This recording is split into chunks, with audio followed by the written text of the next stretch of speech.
Me veio uma palavra do Senhor Jesus no Sermão do Monte, lá na Mateus 5, que muitas vezes eu não entendi direito o que essa mensagem falava, tanta coisa aqui, e pensar que Jesus estava falando ali, ele sentou ali no monte, né? Junto com os seus primeiros discípulos, aparentemente não estavam os 12 ainda. Pelo menos na sequência de Mateus, por exemplo, Mateus, o chamado de Levi, parece mais para frente, mas não sei se está numa ordem cronológica, aparentemente Mateus não está assim, né? Ele puxou por ordem de importância, então não sabemos quantos estavam ali, talvez já os 12. E aí Jesus senta com eles ali em volta, e o povo, já sabendo dos milagres e das coisas que Jesus falava, foi também se assentando ali. Mas, na verdade, ele estava falando para os discípulos, com certeza, palavras que chegam para nós. E ele sabia do sacrifício que os discípulos estavam fazendo, tinham feito, estava muito no começo ainda, e ele vai, então, falando das bem-aventuranças. E é interessante, próxima vez que você lê as bem-aventuranças, eu te convido a fazer essa leitura, a partir do ponto de que ele está falando para os discípulos ali, e nós, como discípulos ou candidatos a discípulos de Jesus, né? Então, como essas palavras falam para nós, na verdade, quando a gente sacrifica coisas por Jesus, não é? Mas a palavra, entre todos aqui, das bem-aventuranças aqui, falou ao meu coração hoje, durante o louvor, foi o versículo 4, que fala: bem-aventurados os que choram, pois serão consolados. E eu, na verdade, acabei de ler um livro do Bonhoeffer que chama Discipulado, e é interessante que ele fala sobre as bem-aventuranças, né? E ele dá uma ótica que eu nunca tinha pensado nela. E uma das coisas desses, os que choram, é porque quando você é discípulo de Jesus, você ganha uma perspectiva de olhar para o mundo com um olhar amoroso, misericordioso. E você consegue ver à sua volta as pessoas que não conseguem escutar a voz do Espírito. E isso dá muita tristeza. Eu acho que os discípulos sentiram muito isso ao longo daqueles 3 anos e meio que eles seguiram Jesus, e vendo as barbaridades que devem ter acontecido lá, as barbaridades dos fariseus e dos religiosos da época, e também do povo em geral, que devia caçoar deles e caçoar de Jesus. Então, e aí, Deus soprou no meu ouvido ali e falou: descansa, porque eu estou no controle. Amém? Eu não sei como você chegou aqui hoje. Eu não sei se você também chora por algum parente seu, amigo, amiga sua, que você gostaria que estivesse aqui e não está. De vez em quando você pode olhar lá no YouTube para ver se o nome dela está lá, dele, e você também não vê. Mas a promessa de Deus é: bem-aventurados os que choram, porque serão consolados. Amém? E eu creio nisso. E isso me tranquilizou o coração, sabendo que ele falou: eu estou no controle. E por isso, nesse espírito, eu queria convidar vocês a mais uma mensagem dessa Como Filhos Amados, essa série que a gente está levando. E o tema nosso hoje é um chamado digno de confiança. Esse chamado que nós recebemos um dia. Amém? Se você que nos escuta pelo YouTube, se você está aqui e ainda não tem essa posição na sua vida muito clara, quem sabe hoje, Jesus, o dia que o Senhor vai falar ao seu coração. Amém? Mas é interessante pensar em confiança, porque, não sei se você tem sentido isso, né? O mundo parece estar em crise, né? Está em crise. Cada instituição tem a sua verdade. É impressionante isso, você fica se perguntando a quem escutar. Se eu escuto o governo, se eu escuto a mídia, o que eu escuto, né? Cada um fala uma coisa, e isso vem, lógico, isso acho que vem da vida inteira, a gente não se dava conta, talvez. Mas, a partir da pandemia, isso ficou bem mais claro. Eu me lembro, eu usei até essa figura, por exemplo, eu usei. Se você viu essa figura antes, você viu só pela internet, porque foi num momento que a gente estava aqui sem culto, eu estava no comecinho da recuperação dos cultos, o conceito era outro, mas é impressionante que até hoje a gente está escutando coisas muito diferentes sobre Covid, né? Sobre tratamento, sobre o que foi, o que não foi, sobre máscara e tudo mais.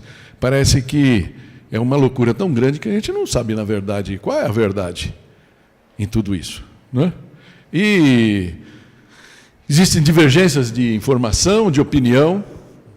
Você tem a mídia tradicional versus agora as mídias digitais, as redes sociais, não é? De vez em quando você vê um falando uma coisa e os outros mostram por A mais B que era mentira, e aí você começa a falar quantos anos da minha vida eu fui iludido. A palavra certa é enganado, não é? Crendo numa realidade que aparentemente era uma realidade que queriam que eu acreditasse. Então agora vem essa avalanche de informações e tal, e a gente fica até meio perdido em tudo isso. Isso nos leva a pensar, né? Onde está a verdade? É ainda impossível encontrar a verdade? E como isso nos tem afetado, né? E uma frase do Cortella, vocês perceberam até uma coisa, não sei, eu estava pensando, né? Eu estava vendo uma mensagem, essa mensagem que eu tinha usado lá na pandemia, no meio da pandemia, e eu lembro de ter trazido, por exemplo, lá o Karnal, né? O Cortella e o Pondé, né? Vocês perceberam como até essa pessoal murchou?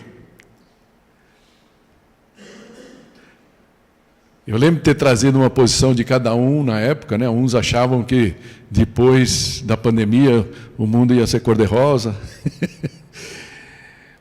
Mas o Cortella foi um dos que falaram. O Pondé, na verdade, foi o que mais falou. Falou, olha, gente, eu acho que o mundo vai ficar mais egoísta, mais mesquinho. E eu acho que entre os três, a posição do Pondé era o que a gente está enxergando, né? Tem essa frase do Cortella, mais recente, né, que eu acho que já tem a ver com esse pós-pandemia, que eu achei legal. Ele fala que o conflito é algo criativo. Esse era é meu, né? Acho que no passado era. E eu sempre que gostei de um bom debate, né? Eu achava que quando eu estava debatendo, aquilo me vitaminava, na verdade, né? Me energizava. Eu nunca tive problema de argumentar, né? Porque eu acho que Deus me deu cérebro. E eu concordo, portanto, com isso daqui. Fala, o conflito é algo criativo, algo que, né, tem algo de positivo quando você está debatendo um assunto. Mas o que é negativo é o confronto. O conflito é a divergência de opinião, né? Então, eu posso ser corintiano, você palmeirense ou são paulino, certo? Cadê o Sami? A gente fica querendo evangelizar o Sami, mas não está dando certo, muito certo, né? Mas a gente pode ser amigo, não é? Não tem problema nenhum, ok? Mas o confronto é a tentativa de anular a outra pessoa. Isso está acontecendo cada vez mais no nosso mundo, não é? Dependendo do que eu sou, o outro quer me fuzilar, e assim por diante. E como isso chega a nós, como tudo isso nos afeta como cristãos. Existem duas posturas possíveis, né? Tempo de crise, né? Nessa diversidade, nós podemos ter dois tipos de postura. A primeira delas é a fuga, escape. Talvez fosse uma palavra melhor aqui, né? Eu posso escapar por vício, álcool, outras coisas, pornografia, várias formas de fuga, né? Pensamentos até extremos contra a própria integridade física. Infelizmente, de vez em quando a gente fala com algumas pessoas queridas, amadas, e a gente sabe que as pessoas andam nessa linha meio perigosa até, pensando contra a própria vida algumas vezes, não é? Isso é uma postura possível, uma forma de fugir dessa realidade tão antagônica que a gente está vivendo. A outra é a busca de uma base confiável. Algum lugar, uma âncora. Quando a gente faz uma casa, e eu não quero me repetir aqui, né? Também não tenho nem tempo, já gastei demais. Quando a gente construiu a casa, você vai construir a casa, você vê um terreno, ele parece bonito, e aí de repente você não vai poder só construir em cima. Você tem que colocar umas fundações e de repente você vai ter a surpresa, como a gente teve lá, que o terreno firme estava lá a quase 20 metros de profundidade, né? Você começa a colocar lá as estacas e de repente você acha que vai ser 2 metros, 3 metros, 5 metros e o negócio está lá muito embaixo. De repente você percebe que você não está num morro, né? Você está num corte, num aterro, né? Quase praticamente, né? Então, essas coisas acontecem, onde existe uma base sólida. E aí eu gosto muito dessa frase, né, do pastor Charles Stanley, que ele fala que a adversidade, esse caos, essa loucura que a gente vive, né, é uma ponte para um relacionamento mais profundo com Deus. Onde eu posso buscar uma base mais sólida do que essa? Não é? E quando nada mais é digno de confiança, estamos prontos para olhar para Deus, o único que é digno de toda confiança. Amém? Você concorda com isso? Você concorda que não dá para confiar, no fundo, em nenhuma mídia? Não dá para a gente, que nem o negócio da guerra agora, né? Diz que quando tem um conflito, né, uma guerra, diz que a primeira vítima da guerra é a verdade. Cada um fala de uma coisa, de vez em quando você vê aquele que estava vítima do hospital, de repente você vê o cara na frente de batalha, a mesma pessoa fazendo várias coisas, ou seja, são atores, né? Então é uma loucura. Onde só em Deus a gente pode buscar, né? Então é exatamente nesses momentos que Ele está pronto para se revelar a nós. Então eu queria trazer aqui, na verdade, uma profecia de Isaías, que a gente já visitou no passado, mas eu queria trazer para vocês Isaías 55, para a nossa reflexão. Costuma-se dizer que é o Evangelho de Isaías. É um chamado como de Jesus, né? Eu quero ler todo, e depois, se você tiver a tua Bíblia, depois eu peço para você ter aí, porque a gente vai salpicar bastante, tá bom? Diz assim: venham todos vocês que estão com sede, venham às águas. E vocês que não possuem dinheiro algum, venham, comprem e comam. Venham, comprem vinho e leite sem dinheiro e sem custo. Por que gastar dinheiro naquilo que não é pão? E o seu trabalho árduo naquilo que não satisfaz? Escutem-me e comam o que é bom, e a alma de vocês se deliciará na mais fina refeição. Deem-me ouvidos e venham a mim. Ouçam-me, para que a sua alma viva. Farei uma aliança eterna com vocês, minha fidelidade prometida a Davi. Vejam, eu o fiz uma testemunha aos povos, um líder e governante dos povos. Com certeza você convocará nações que você não conhece, e nações que não o conhecem se apressarão até você. Por causa do Senhor, o seu Deus, o Santo de Israel, pois Ele lhe concedeu esplendor. Busquem o Senhor, enquanto é possível achá-lo. Clamem por Ele, enquanto está perto. Que o ímpio abandone seu caminho, e o homem mau os seus pensamentos. Volte-se ele para o Senhor, que terá misericórdia dele. Volte-se para o nosso Deus, pois Ele dá de bom grado o seu perdão. Pois os meus pensamentos não são os seus pensamentos, os pensamentos de vocês, nem os seus caminhos são os meus caminhos, declara o Senhor. E eu gosto muito desse versículo 9, fala assim: assim como os céus são mais altos do que a terra, também os meus caminhos são mais altos do que os seus caminhos, e os meus pensamentos mais altos do que os seus pensamentos. Assim como a chuva e a neve descem dos céus e não voltam para eles sem regarem a terra e fazerem-na brotar e florescer, para ela produzir semente para o semeador e pão para o que come, assim também ocorre com a palavra que sai da minha boca. Ela não voltará para mim vazia, mas fará o que desejo e atingirá o propósito para o qual eu a enviei. Amém? Eu creio nisso. O texto acaba dizendo: vocês sairão em júbilo e serão conduzidos em paz. Os montes e colinas irromperão em canto diante de vocês, e todas as árvores do campo baterão palmas. No lugar do espinheiro crescerá o pinheiro, e em vez de roseiras bravas crescerá a murta. Isso resultará em renome para o Senhor, para sinal eterno, para que não seja destruído. Amém? Vamos orar? Pai Santo, quero entregar a Ti, ó Pai, esse momento e pedir que o Senhor toque os corações destes irmãos que estão aqui, graças a Deus por eles, mas por todos aqueles que escutarão essa mensagem, Pai, nesse momento, pelo YouTube, pela Rádio Mapele, Senhor, ou em algum outro momento. Toma conta de tudo e entrega isso, Pai, para a Tua honra e glória, em nome de Jesus. Amém. Amém? Eu queria trazer uma reflexão sobre essa profecia, esse chamado digno de confiança, trazendo, na verdade, 4 pontos aqui. O primeiro deles, a quem o chamado é feito. Amém? A quem é feito o chamado. E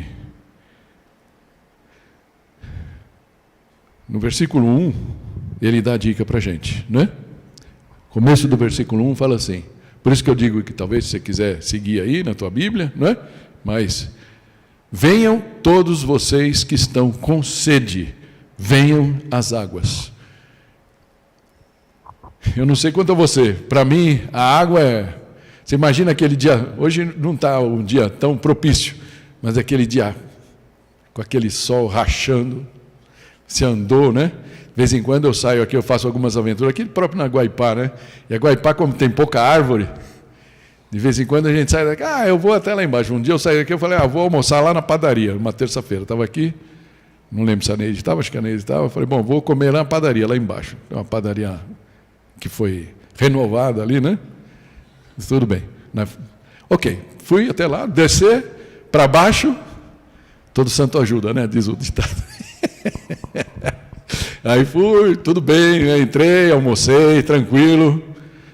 E aí estava aquele sol, era 1h mais ou menos da tarde, e aí eu comecei a subir, e a igreja nunca chegava, gente. A gente está no número 871, né? Quase 900 metros, parecia que eu tinha andado 9.000 metros. Cheguei aqui quase morrendo. Então, quando você chega aqui, você chega ali, pega um copo d'água, coisa boa, né? Coisa boa. Refrescante, revigorante. A água representa a vida, na verdade, não é? Sabe que se você fizer um jejum, você pode ficar vários dias sem comer, não é?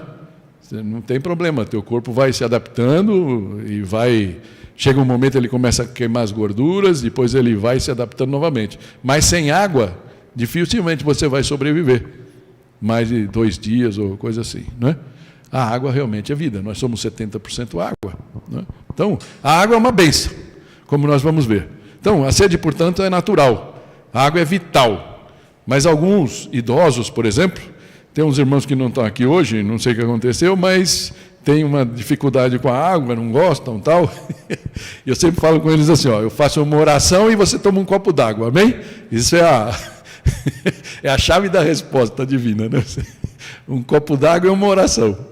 Mas a gente vai ficando velho e parece que o nosso corpo já não sente mais tanta falta da água, mas isso não significa que ela não seja necessária, ao contrário, é mais ainda necessária, né? Então, ela é sempre vital. Mas a sede aqui tem um outro sentido, não é? Eu acho que você consegue compreender isso. É aquela sede que Jesus falou com a mulher samaritana. Para se você beber dessa água, você nunca mais vai ter sede.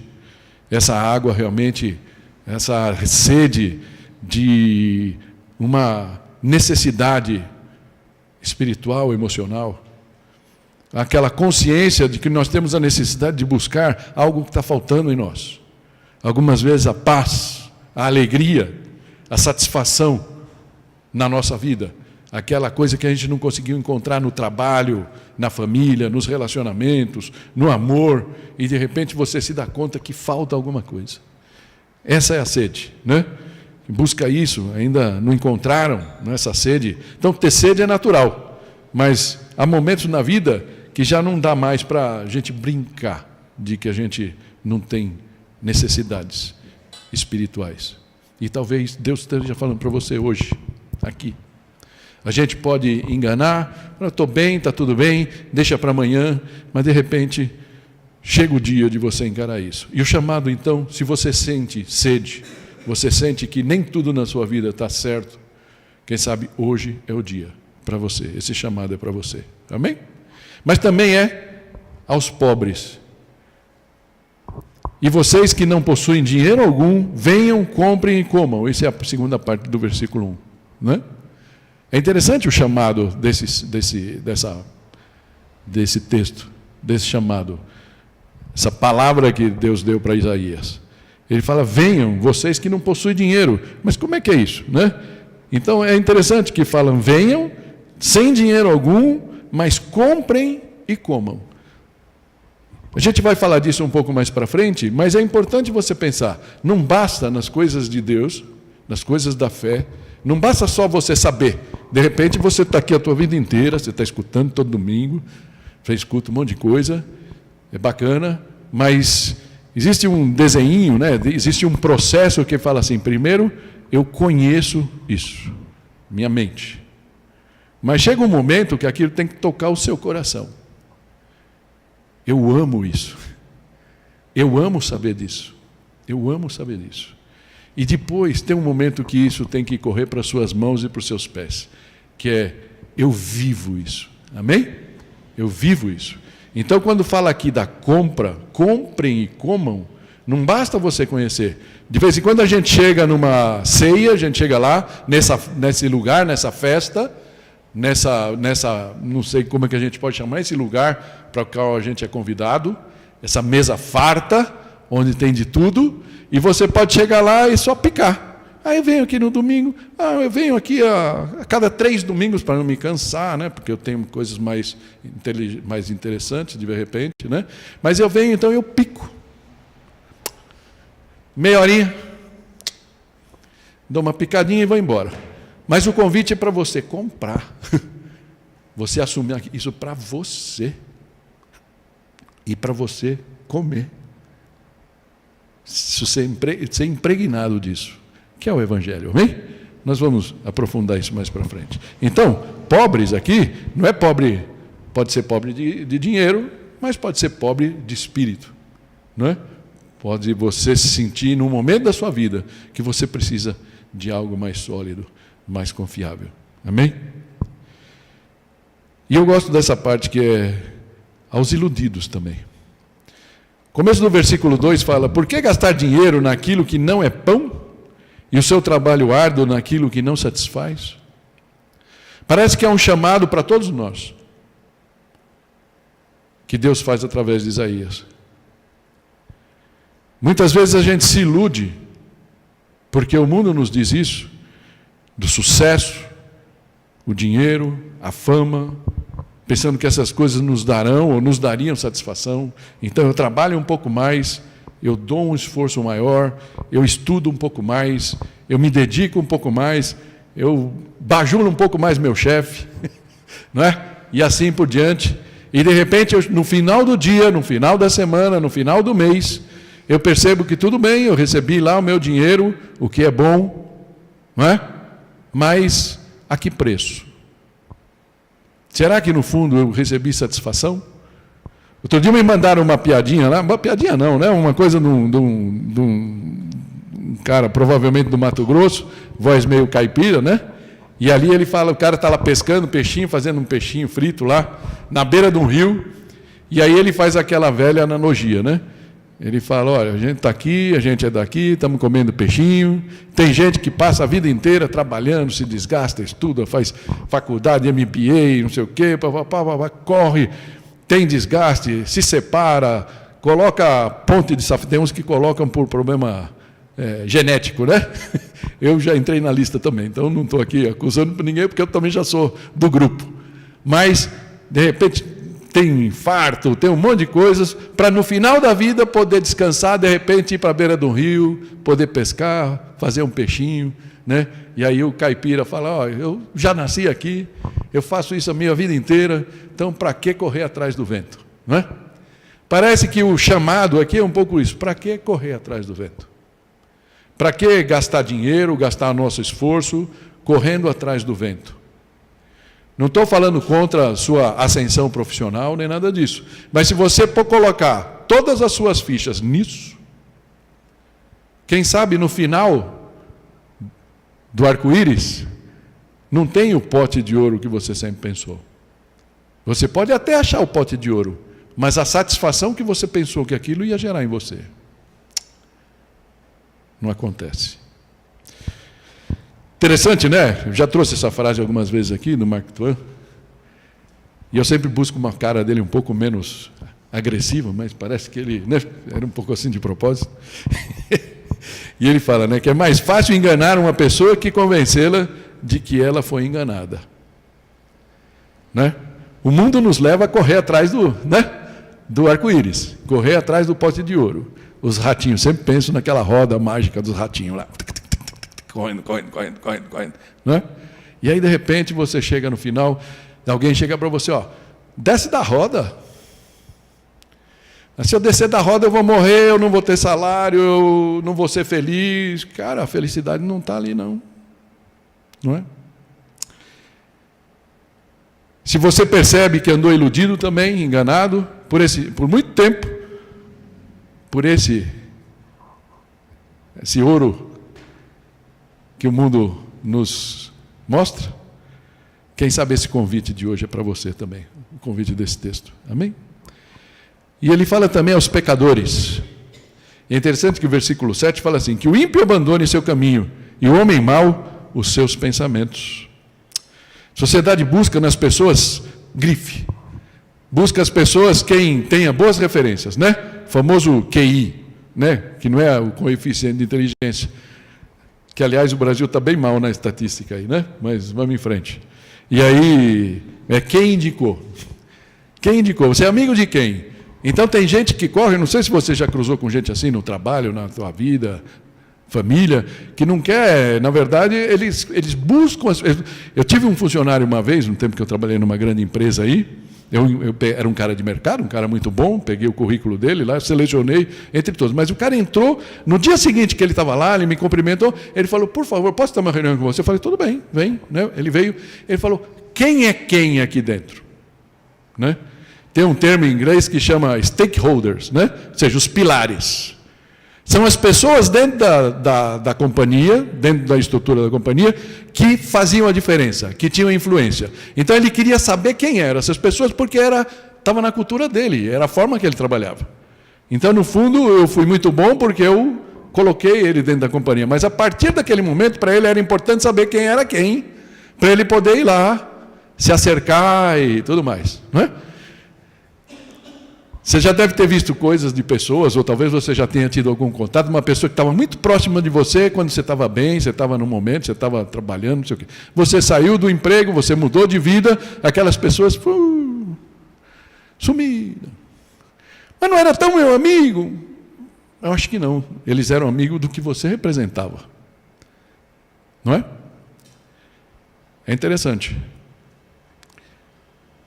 Mas Cristo... Ele não está chamando pessoas pela grife, pela posição social. A verdade, ele nos busca independente disso. E parece que ele tem um lugar especial justamente para você, que de repente não faz parte da roda social. Ele olha para nós com um olhar desprovido dessas coisas. É interessante, né? Porque ele mostrou isso na forma dele agir, e muitas vezes os próprios religiosos da época, né? Essa passagem de Lucas 15 fala, né? Mas os fariseus e mestres da lei o criticavam. Este homem recebe pecadores e come com eles. Quem eram os pecadores? Quem são os pecadores? Somos nós. Boa ou má notícia para você? Somos nós. Graças a Deus que Ele morreu por nós. E Ele tem um carinho especial. Mas o segundo ponto que eu queria tratar com vocês é o que o chamado oferece. Qual é o chamado desse texto? Não é? Primeiro deles é bênçãos. Bênçãos. E a água representa, é a forma mais simples e essencial das bênçãos do Evangelho. A água representa a purificação. Não é na água que a gente foi batizado, não é? Fala que a gente nasce de novo, né? Na água e no Espírito. Foi o que Jesus disse a Nicodemos. Então a água tem esse valor. Não é? Então, eu não sei qual é a sua situação, mas a água é essencial e é uma bênção, fisicamente e espiritualmente. Mas também o chamado oferece alimento. E o texto segue, né? Dizendo ali, venham, comprem vinho e leite, sem dinheiro e sem custo. Vinho e leite, interessante. Eles representam provisão, tanto para cura física, emocional, o vinho representa isso, o Espírito Santo, né? Como em Provérbios 31:6, lá a gente não vai ler, tá? E o leite representa o alimento básico. Né? O Evangelho. Aquele quando a pessoa se converte, a pessoa aceita Cristo, você fala, pega lá o Evangelho de Marcos e lê, né? Pega o Evangelho de João e lê. É o leite, é o leite básico, é o alimento básico que toda criança precisa, todo nascido de novo precisa. Então, o chamado oferece para a gente também esse alimento. Mas ele oferece até coisas mais substanciais. O final do versículo 2, a segunda parte do versículo 2 fala, escutem-me, comam o que é bom, e a alma de vocês se deliciará na mais fina refeição. Amém? Então não tem só leite e vinho, tem também ali um bom presunto, uma boa perna. O Vinícius estava falando do Peru, né? O Peru é um único bicho que não tem nacionalidade, ninguém sabe qual é, porque cada país chama ele de um jeito, né? Deixa para lá a piada, mas foi interessante. E então, Deus quer nos alimentar de todas as maneiras, amém? E também o chamado oferece vida para a nossa alma. Interessante que esse mesmo texto, né, ele fala assim, no versículo 3, deem-me ouvidos e venham a mim, ouçam-me para que a sua alma viva. Amém? Eu sei que isso está um pouco para frente, mas como você tem escutado a voz de Deus? Como você tem lido a palavra? Você tem deixado que ela fale realmente a você? Que ela se aprofunde no seu coração? Interessante, né, que João 10:10, e vou ler aqui na NVT, fala assim, o ladrão vem apenas para roubar, matar e destruir. Eu vim para lhes dar vida, mas uma vida plena que satisfaz. Amém? É isso que está sendo oferecido aqui, uma vida que satisfaz. Mas também o chamado nos oferece misericórdia, graça e perdão. No versículo 7, a segunda parte, fala assim, volte-se para o Senhor, que terá misericórdia dele. Volte-se para o nosso Deus, pois Ele dá de bom grado o seu perdão. Amém? Volte-se para Deus. Volte-se para Deus. Algumas vezes a gente entra numas canoas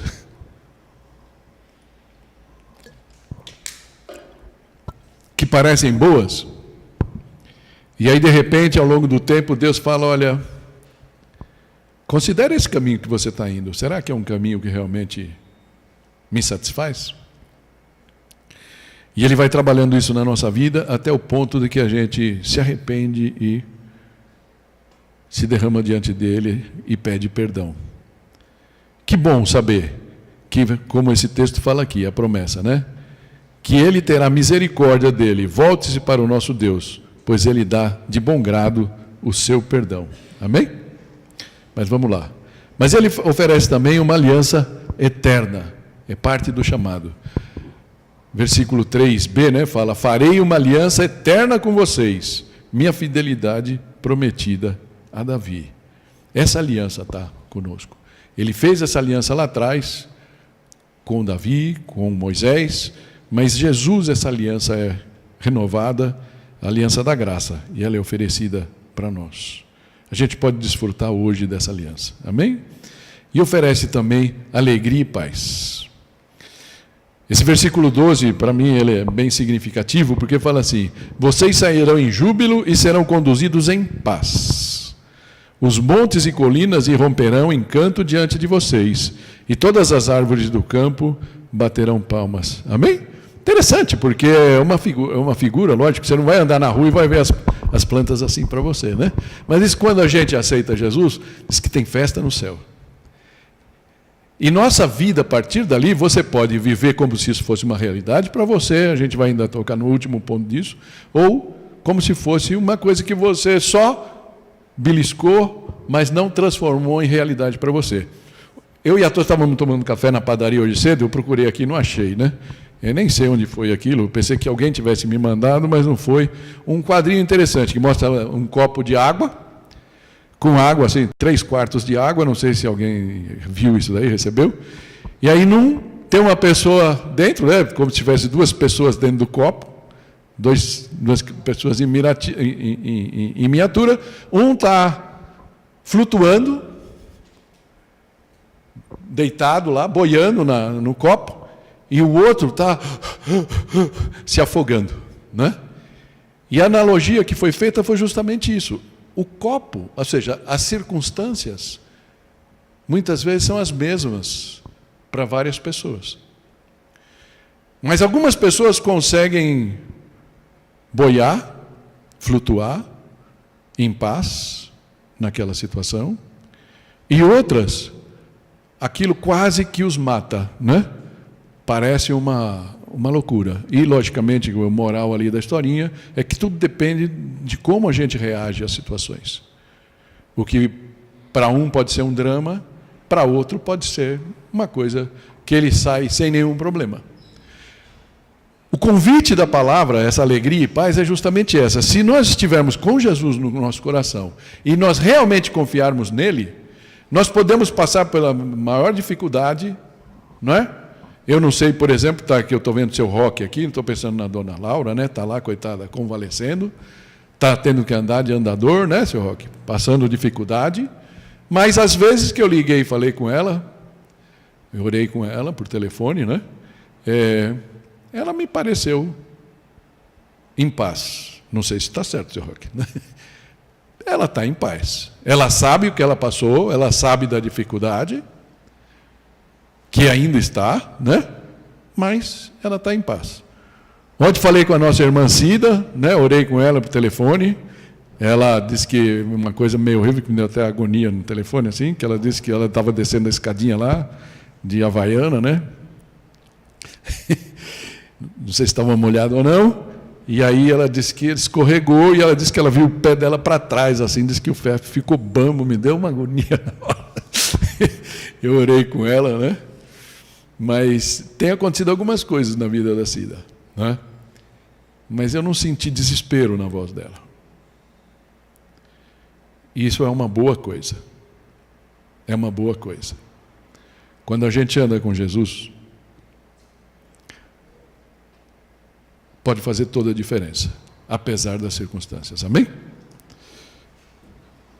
E a última coisa aqui desse ponto é vitória sobre provações e sofrimento.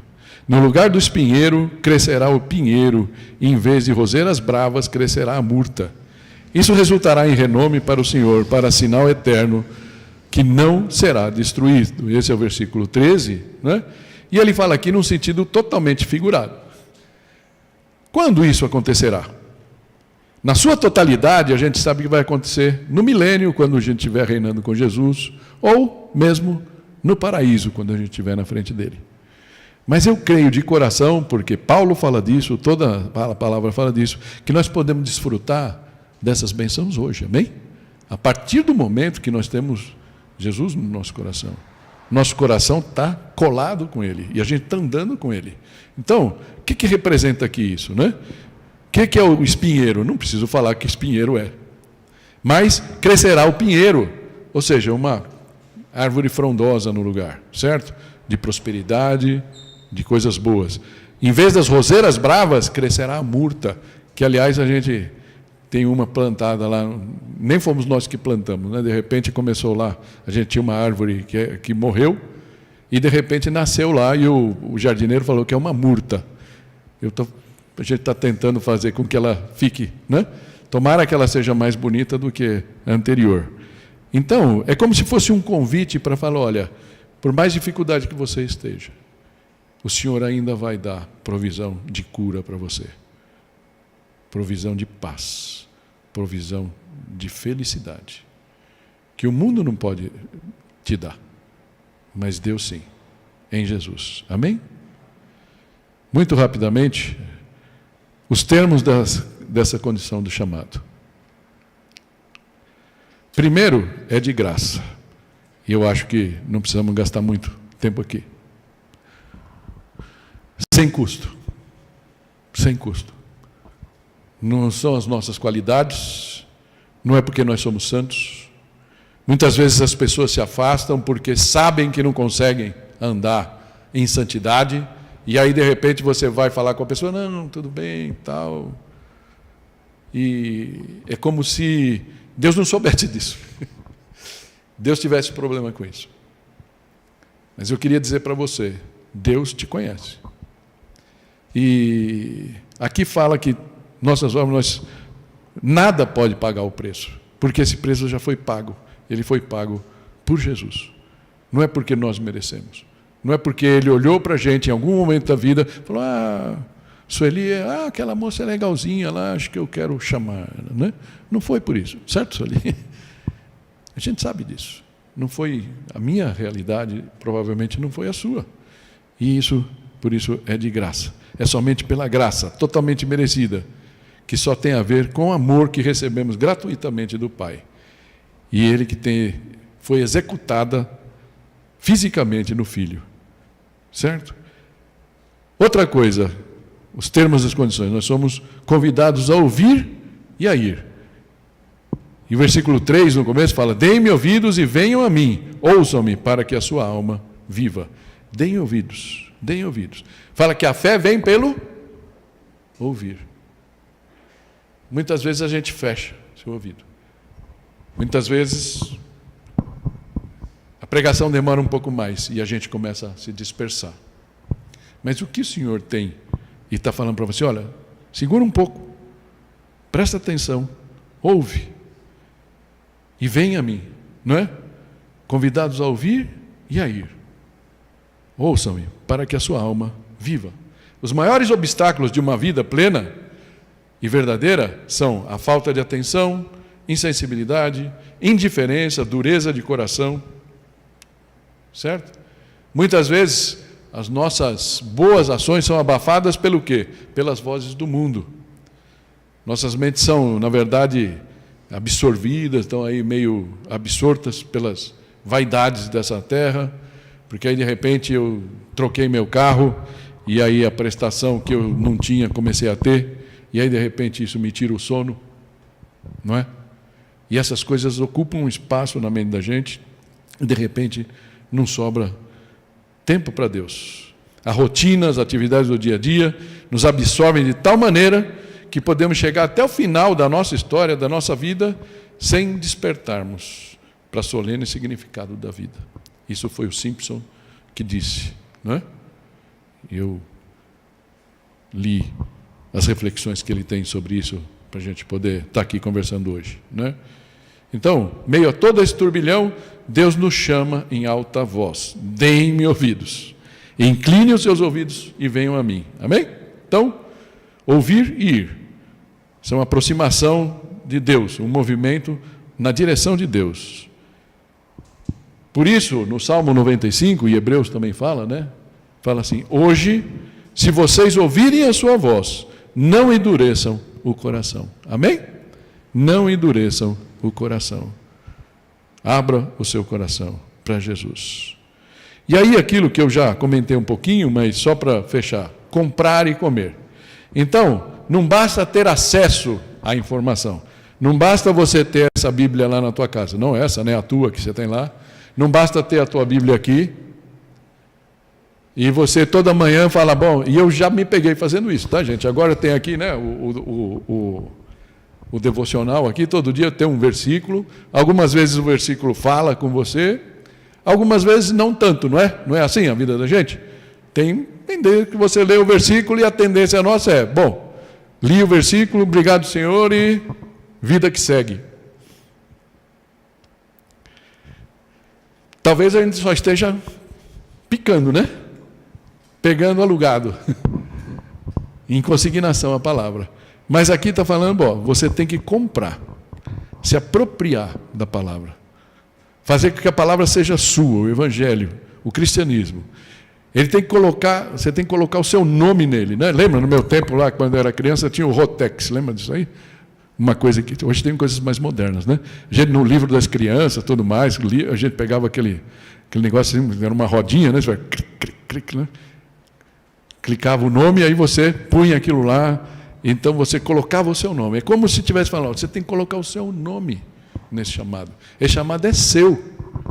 Não é da sua irmã, não é do seu marido, da tua esposa, é seu, é individual. E aí mais, ele fala: e comam.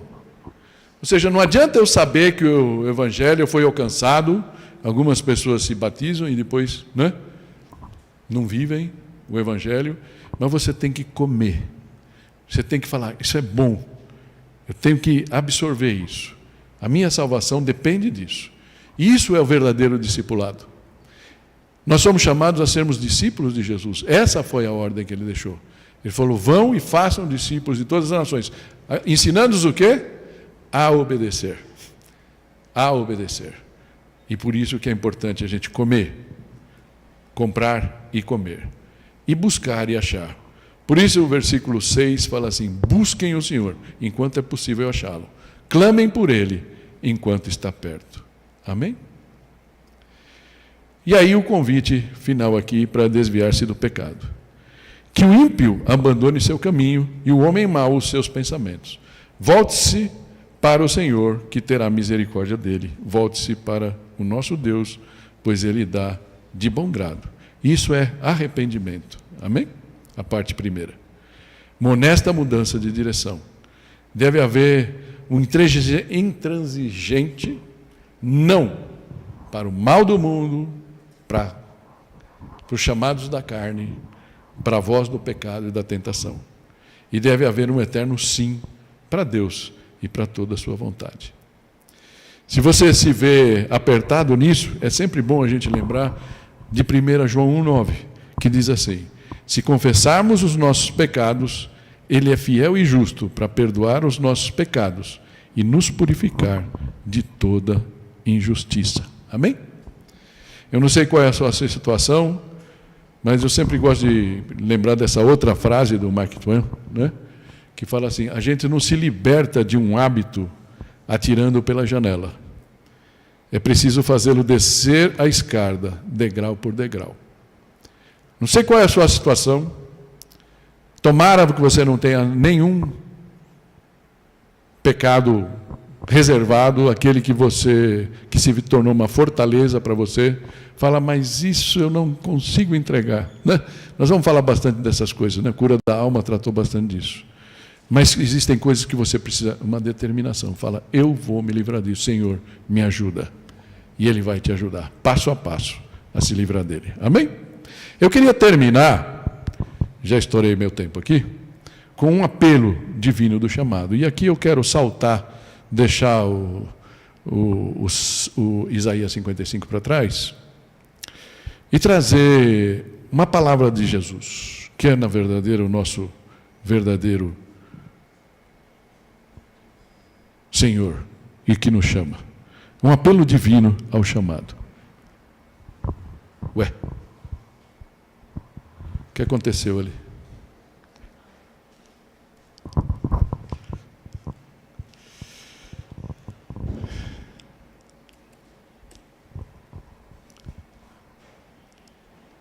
Eu ia convidar vocês para lerem juntos, então eu vou ler aqui. Se você quiser aí, Mateus 11, 28 e 30, e a gente termina com isso. Oi? Pode tirar o cabo.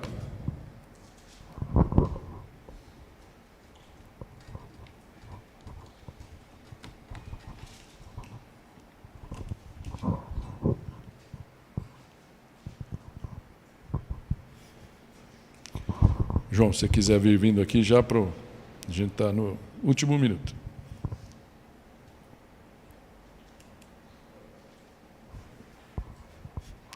Podemos ler juntos? Venham a mim, todos os que estão cansados e sobrecarregados, e eu lhes darei descanso. Tomem sobre vocês o meu jugo e aprendam de mim, pois sou manso e humilde de coração. E vocês encontrarão descanso para suas almas, pois o meu jugo é suave e o meu fardo é leve. Mateus 11, 28 e 30. Esse é o apelo de Jesus a vocês. Ah, mas eu já estou nisso há muito tempo. E?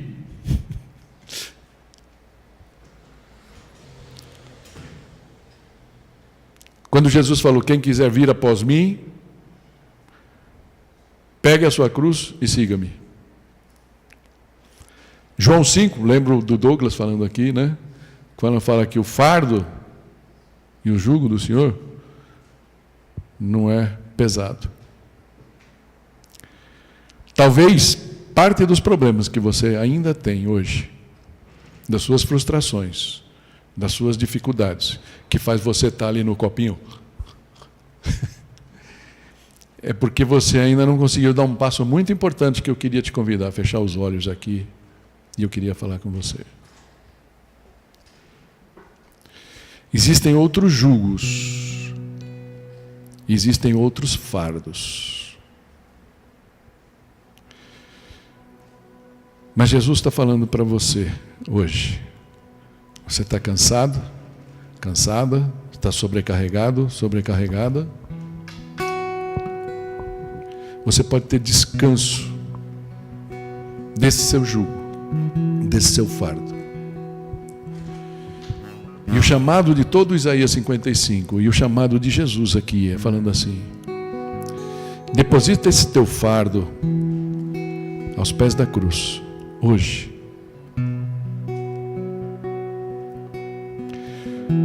Porque Jesus quer que nós troquemos esse fardo